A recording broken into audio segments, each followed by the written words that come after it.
Okay.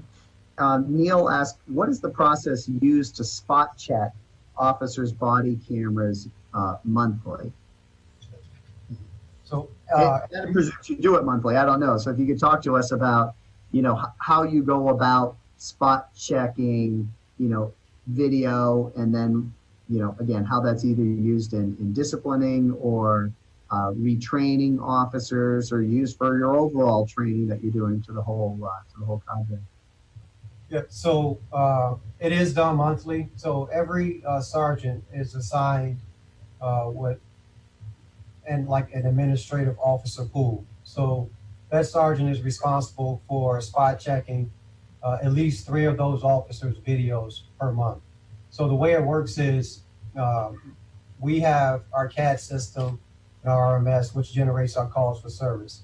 The officer supervisors will go and they will get their officers' calls for service. And then they will look at those calls for service and determine which one of those calls for service would require, most times all of them will require body camera activation. It could be a disturbance, a traffic stop, anything like that. So what they'll do is they'll just randomly pick any of those videos that require, any of those situations that require body-worn camera activation, and then they will check and see if that officer, as well as any of the officers on the scene, activated their body cameras. If it was a situation where the body camera should have been activated and it wasn't, it is grounds for discipline, and we have discipline officers in the past for this. Now it's kind of like a zero tolerance because we're now more than 2 years into this body-worn camera implementation or full deployment. So officers should be well aware of when the body camera should be activated. So if a supervisor comes across a scene, a situation where the body camera should have been activated and they look at and see it wasn't, then we do give discipline. That discipline does gradually increase depending on the officer and how many infractions they have had in the past. So Neil, can I jump in? Question, man? What's your retention policy? How long do you maintain videos, and is there a different schedule depending on whether it's an arrest or non-arrest or an incident that rises to a review? We do. So there are several levels of retention. If it's just an ordinary interaction between me and you, let's just say that was no arrest made, that is retained for a minimum of 90 days. So just a regular recording, nothing, no extenuating circumstances, no arrest, 90 days. If there was an arrest made, the minimum retention will be 2 years, and that would depend on how far or how the case advanced in court. Some cases, in Cook County may take longer than that, so we do modify that to make sure that any evidence that's necessary for court we keep for at least 2 years. It goes the same for internal complaints. If someone makes a complaint against an officer, that video is kept for a period, I believe it's 5 years, 2 to 5 years.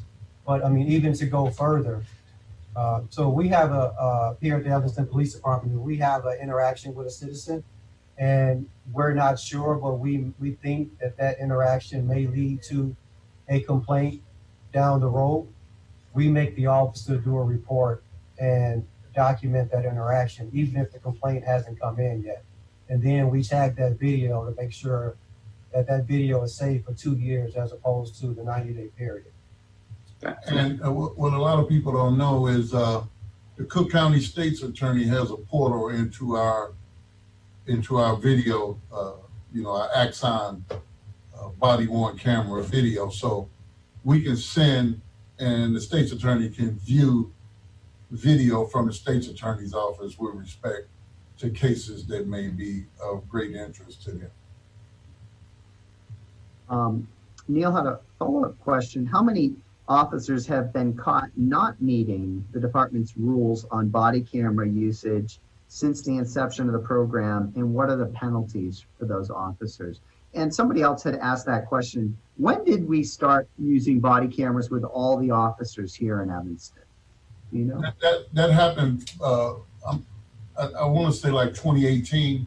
I wasn't here then, That sounds about right, because it happened when I was on the Yeah. city council. but we do have that data because, you know, and when you're looking at organizational culture, when you want people to do a specific thing, we constantly preach, have your body camera video on. So I got zero tolerance for not having it. When I get a complaint, if I don't have the video from the officer, and as Chris said, you know, it don't paint the whole picture. But when I look at the situation in totality, what the citizen may have said in their complaint, what was documented in the police reports, what any witnesses may have said, and the video footage, I can get a good picture as to where we're going to go in terms of discipline. But if an officer does not have that video, even if he's right in his dissertation of what happened, he's still going to receive discipline for not having that video.